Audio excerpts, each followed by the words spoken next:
Hello, it's me, the MetaVerse Explorer, and I'm back to update you on what's happening within the Star Atlas Metaverse. Thank you very much for all my likes and subscribers out there. Thank you. Really appreciate your viewership, right? So this episode, we're going to be talking about the Polis DAO. The first batch of rewards have come out, and the next batch are about to come out now. We'll look at some APYs for them. We'll look at some new ships. We'll look at a bunch of stuff, okay? So first off, I'm going to look at the DAO itself. So if you didn't know, you could be staking your Polis now. You could be getting PVP, which is the Polis voting power. And then you could compound that. You could sell that on the market. It's totally up to you, right? You could lock it for prolonged period of time, up to 5 years. I'm going to head and show you what I'm looking at right now. This is the Polis Locker itself, where you can log in with your Phantom wallet or other wallet. And then I did a small test transaction to lock 10 Polis. We're going to come back, claim these rewards, and show you how it works and look at how much you were able to earn from this, right? It's not loading at the moment. I'm going to refresh this. Oh, there we go. Refresh. There we go. So this is my public wallet address. I have governance tokens that I've not claimed yet is 0.06. I have 18K in Atlas just sitting there. Now I've got 5 Solana. That's my wallet, right? It's a public wallet. People know it. Let's go ahead and look at proposals. There's no proposals yet. We can look at the locker, which is the place that you go to lock your Polis tokens, right? So I locked 10 Polis right on this video stream, and people saw me do it right there. Unclaimed rewards is 0.03. My Polis voting power is 99.73.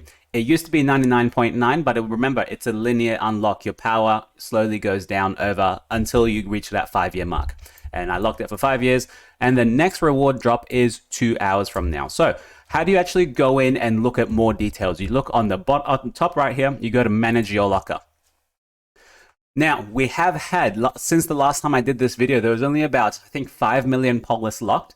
Now, the team have actually decided to lock their own Polis. I think the team locked 8.5%, about 8 million or 9 million Polis tokens, if I'm correct. They had, look at the total circulating supply of Polis, 111,000 million, Polis right there. The total locked tokens now is 20 million. It used to be about 4 to 5 million. Now the team decided only to lock a small portion of their available Polis tokens because they said this is for the community. They want people to still receive a higher APY while they have their Polis tokens. The team also said they're doing this to maintain a majority share of the voting, about 60 to 70% of the voting power, so that like no other entity can come in, get all the Polis tokens and screw over the entire Star Atlas project, right? So they want to maintain at least a 60 to 70% voting power so that they can still continue to create the game, so that they have the best say so far until the game economy or like the community is strong enough to take over its share. Still a long way from that though, because the team still kind of has... The team has like 100 million Polis to themselves, and the total circulating supply is 100 million, you know? So over time, they still have a crap ton of Polis, right? But of course, we'll be earning some now. So Polis daily reward drops are 51,000. You get a slice of this Polis depending on how much you have staked and what your voting weight is, right? So you can see here, I locked 10 Polis right there, and I locked it for 5 years. These are the rewards that you are currently claiming. For August 2nd, I am able to claim 0.0332 Polis, okay? 0.0332. I'm going to zoom in so you can see. 0.0332. On the 3rd of August, which is a day later, I can now claim 0.032 Polis. So you can see it's slowly decreasing, okay? Now, based on these numbers first, we can kind of surmise what the actual rewards are, what the voting APR is. So this is provided by Moonmonger in Aephian. I would take this with a grain of salt as well. Do your own calculation. I think these calculations are correct. So right now, if you had locked your Polis for 1 year, you would be getting 24.18%. If you locked it for 5 years, you would be getting 120% APR, not APY. APR is the linear rate you get. Only if you come and compound it at a certain rate, like compounded daily, you come and claim it a day, and then you put that back onto it for another 5 years, you would be getting a higher increase, 120, like way more than 120, because 120 is APR. APY is when you have to compound it. So 5 years for 120%. That's not bad, right? That's not bad at all. Now, why did the team do this? The team only staked, as I said before, they only staked a small amount of their token because they wanted to achieve these high APYs. From my point of view, yes, more people are going to be compounding. They're going to collect this APY and they're going to keep going on top of their own stake. These rewards, remember, are only going to go down from here. They will never go up, okay? Because the amount of Polis being staked is going to increase, which means that the amount of people coming into the swimming pool is a lot higher, okay? There's less water for everyone. And at the same time, the rewards are going to also be going down for you. The only way the APYs can go down is if Polis starts shooting up in price, and that might not happen anytime soon because there's just no new people coming into the ecosystem at the moment anyway. So that's what it is. So 0.0332, 0.032. So it's only going to start going down from now. So now you need to decide how long you want to stake your Polis for. I have a bit more information. I'm going to make a decision very soon about how long I want to stake it for, because I have more than one wallet myself. So, you know, you got to make a distinction. Which wallet are you going to be playing with the most? Which wallet do you want to just leave for a long time? That sort of stuff. In the next 2 hours, I can claim my next reward, which is this one right here. But for now, I can claim August 2nd. Okay, so I'm going to go ahead and claim that and show you how it goes.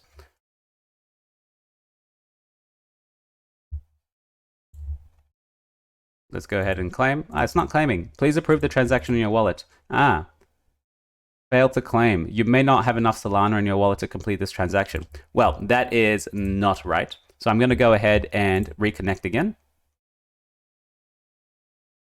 There we go. Awesome. Now let's read what this actual transaction says. What's it doing to your wallet when you click claim? You always wait for this to load, okay? Because this is what's going to tell you what's leaving your wallet and what's coming into your wallet. People just click approve here. I don't like that.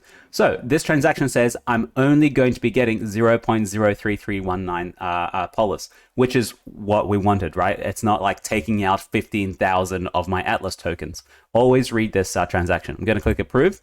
And now I'm going to be, would have claimed now, claim successful. You claimed 0.00033 Solana, Polis. Awesome, done. I'm gonna come back in the next 2 hours and then claim my other. Now, what am I gonna do with that Polis itself? Some people are actually selling this on the market because they want their liquidity out. Some people are compounding this. If you've locked it for 5 years already, you might as well just keep locking it for another 5 years, right? Because you believe in the future of Star Atlas.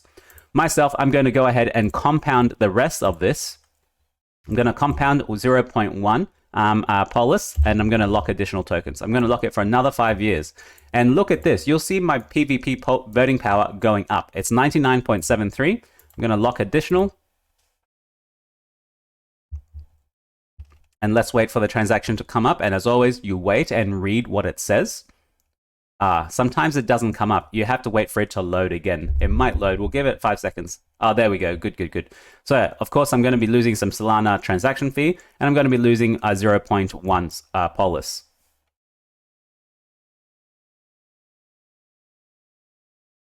Nice. And now you can see my locked tokens as 10.10. Okay. And my voting power is now back up to 101 PvP. All right, so that's about it for the locker. You know, there's nothing else you can do. You can see what the rewards are. Remember, they will only go down from here, okay? Because the amount of people now staking. If the team decides to stake another 20 million Polis, these rewards will go a lot lower, okay? This is to incentivize the community to come in. If you want yield yourself, you can come in, lock, and then do what you want with those tokens. All right. If you guys want a dedicated tutorial on how to stake Polis, how to participate in governance, it's going to come out when we can actually vote on something, right? Next up, I want to talk about some alpha from the Foundation Room, courtesy of Aephian. So Someone asked about the Atlas staking itself. So right now we're doing Polis staking. Now you can do Atlas staking. Not now, very soon, hopefully. One, it'll be, this is straight from Michael Wagner. One, it will be a 21-day cooldown for your Atlas staking and not like a 5-year cooldown for Polis staking. There are 5 tier discounts based on locked amount. The discounts only apply to transaction fees, okay? The discounts only apply to transaction fees. So where are their transaction fees? On the marketplace, which means if you're buying resources, if you're buying ships, all this sort of stuff, there will be fees. So I'm putting a little bit of Atlas on the side because we're going to have a few catalysts that people are going to need Atlas for. When Scream comes out, people are going to need to upgrade all their hangars. That's a whole bunch of Atlas that's going to be like just going at the moment because everyone wants to use that Atlas they have to get into the game. And on top of that, people will need it to participate in the marketplace so they can have decreased fees. So I'm actually saving a bit of Atlas on the side. Not a lot, but enough for it to be significant. Polis rewards will be distributed based on a user's share of total Atlas locked. So remember, if you locked Atlas, you will also be getting Polis. So we have 2 kinds of emissions for Polis, through the DAO itself and through the Atlas locking. So will be distributed based on a user's share of total Atlas locked times the Polis emission curve, which matches the emission curve for the DAO, but with a 10,000 allocated over an 8-year curve. So it's 10 million allocated over an 8-year curve. So the Atlas, the Polis rewards you get from staking in the market, the Polis rewards you get from staking Atlas is a lot less than what the DAO gives you. So the staking for Atlas is going to be a lot lower than these guys. This is just marketplace fees and a small amount of Polis. Next up, let's move on. So it's a long question, right, from Ford, who is from Aephian as well. I'm going to zoom in just to give you an idea.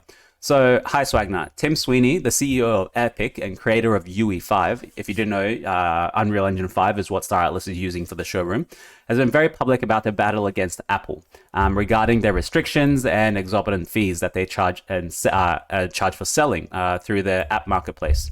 He would seem a natural ally with Solana's new push with Saga, the phone, and create a Web3-enabled marketplace and support the creator economy. I just want to summarize this and says, yes, thank you very much for for putting a lot of the game on chain. Michael just came out and says, more on this to come. More to come on all of this. Winky face. So we don't actually know. I don't know if it's going to be like a small interview with CEO of Epic Games, Tim Sweeney, or if there's going to be some kind of collaboration event. Something is going to happen because obviously he said there's more to come on this. We don't know what this is, right? We don't know what it is. It's interesting in the least because yes, we can, if we have a phone, which is a Solana phone, you should be able to play all of Star Atlas stuff on it because everything kind of lives on chain. We got to wait and see what it actually means. Now, this is Michael Wagner. Of course, he copied this over from the Foundation Room. Just wanted to comment on the questions surrounding lending. And I know it's really hard for you guys to read this, so I'll try and zoom in on lending and who earns the XP and LP. Under the current design, it appears that we'll be able to determine who receives the benefit of account progression. Who receives the benefit of account progression? Which is to say that a player borrowing a ship from a lending market could earn a share in Atlas earnings and progress in the game using that borrowed asset.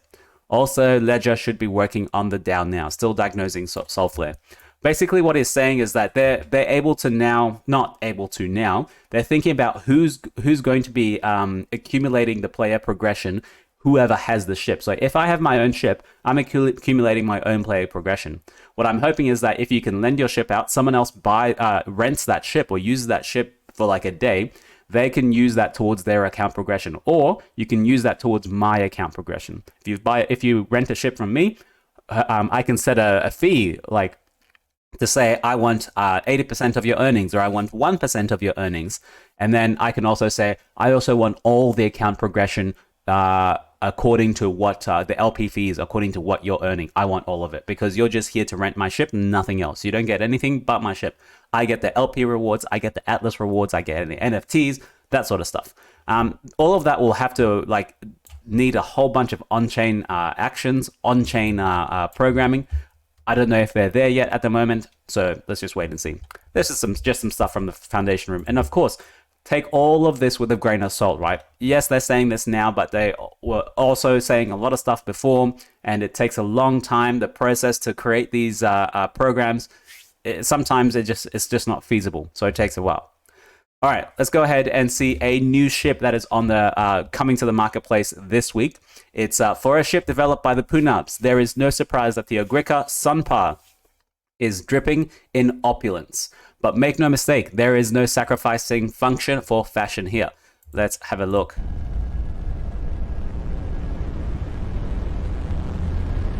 Does look good. Does look good. All right. So the Ogrika Sunpaa, and you can see an Ogrika Mick just down there. That's awesome. You can see the difference between them.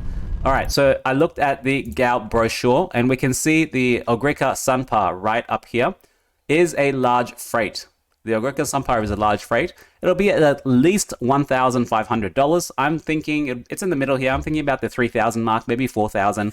Because remember, the other freight that we have in this sector is the Rainbow Arc, and that's way at the top of the list, which is I think $11,000 or 13 something, if I remember correctly. So it definitely won't be at the top end of this. It'll be in the medium to lower end of this price range. So that's the Ogrika Sunpaa. And guys, we're slowly working through these ships, right? We have the Tursik already. We have the ATS Enforcer. We have the Mamba. We have the Ash of Winds. We don't have the Ranger. We need the Skip Trace. We need the Jari. We need the Tap, which is a medium miner. I'm excited for that to come out. Don't know what the hell it's going to be used for. We have the Bitboat. We don't have the Benzene. We need the Golden Floor, which is a repair ship.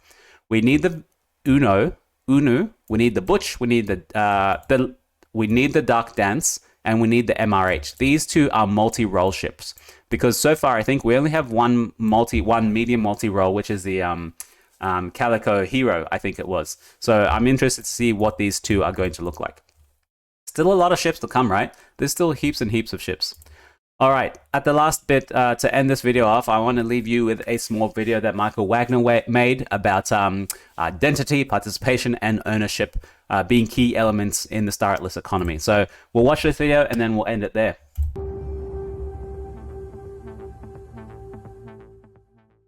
A proliferation of in-game assets to own, rent, and buy, combined with means of participation, socialization, and self-expression, all manifesting in the digital realm, has led to entirely new economic models.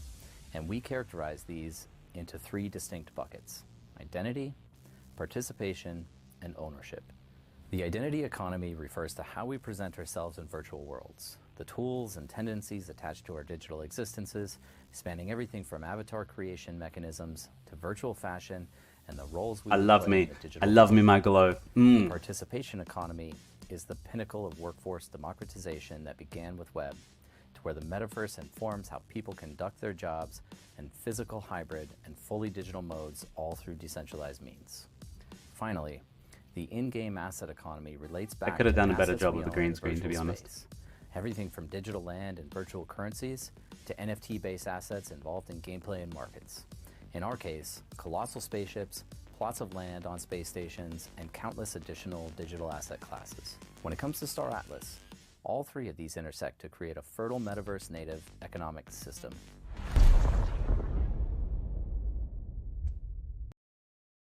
All right, so that is it for me, the MetaVerse Explorer, on this episode of Star Atlas. To update you, I think it's I'm getting close to Star Atlas episode 100, right?